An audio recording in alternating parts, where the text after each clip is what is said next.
Afghanistan are through to a first-ever World Cup semi-final after a thrilling rain-interrupted win over Bangladesh, a result that eliminates Australia. Let's get an Aussie reaction.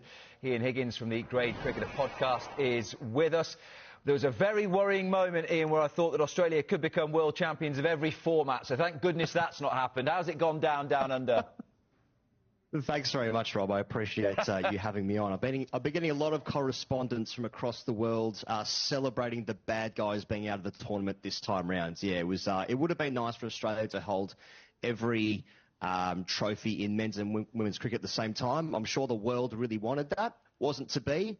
It's a nice story, Afghanistan getting into their first World Cup semi-final, but yeah, it's football season, isn't it? It's football season down here. It's winter. Come on. Well, we'll just talk about cricket for a few more minutes then. A bit of skullduggery, do you think, then, from Afghanistan? We saw Jonathan Trott sort of waving his arms around as the rain arrived last night, just to try and slow things down. And no, Australia, as a sort of moral barometer in cricket, would really have been uncomfortable with that. That's right. I think it made it even worse that it was an Englishman via South Africa instructing some skullduggery. Look.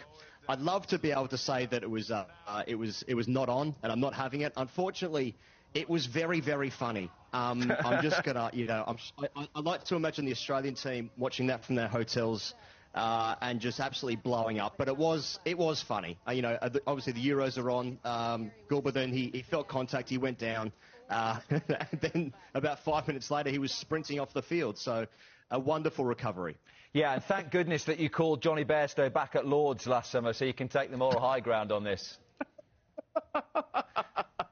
I mean, you know what? This is the role of Australia now in the tournament. We're the punching bags. I think that's only fair. That's our role. But yeah, swings and roundabouts with these things. Cricket and life comes at you fast, Rob. And Australia's out. What more can you say? But it was funny from Gulbadin. It was funny. Let's talk about David Warner then. And I think the last time we've seen him in an Australian shirt. How will he be remembered by Australian cricket fans and actually Australia as a whole? Yeah, that's a really good question because there's no doubt just runs on the board, literally speaking, he is just a great of the game.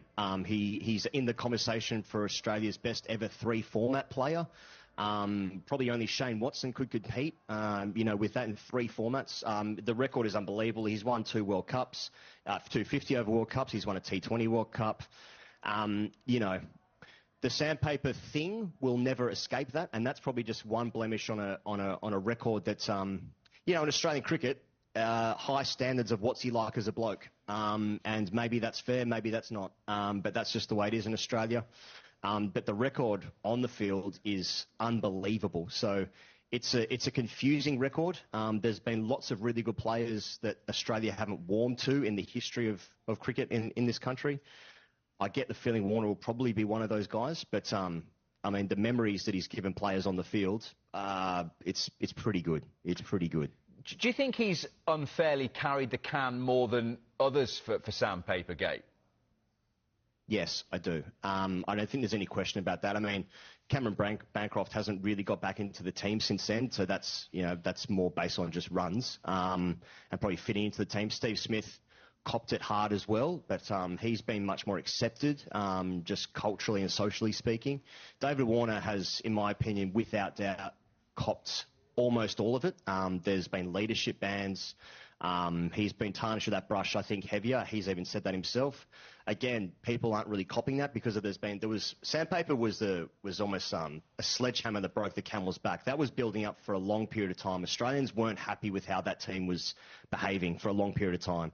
And Australians hit the team harder than anyone, really, when it came to that incident in Cape Town in 2018 in sandpaper. I don't know if the country has got over it yet. I think Australia, under Pat Cummins and Mitch Marsh in this World Cup even, they've gone a long way to repairing the image of the side, but it's still too recent. But, yeah, my opinion is that Dave Warner has carried the can heavily for sandpaper. Wouldn't say incorrectly because he was a part of it, but that's just the way it is. Just quickly, we've only got about 30 seconds left, Ian. Tell us about the research you've been doing in terms of cricket bringing communities together. Yeah, so Sam, my co-host, and I for the Grey Cricketer, we went over to the US. We did this great American road trip. Our sponsor took us over their Wise. That's the international money app, if people might remember that. And we we experienced cricket in the USA. We went to Dallas, we went to New York, and it was absolutely fantastic. If people want to see, they can go to our YouTube and check out the trip there. But it was absolutely fantastic seeing communities get together. Cricket in the USA, it was a wild thing. Great stuff. Ian, thank you very much. Get your England shirt on for the semi-finals. Appreciate your time. Thanks very much. Cheers. And Harry Kane will have his England shirt on later. Can he fire them to top of the group at the Euros?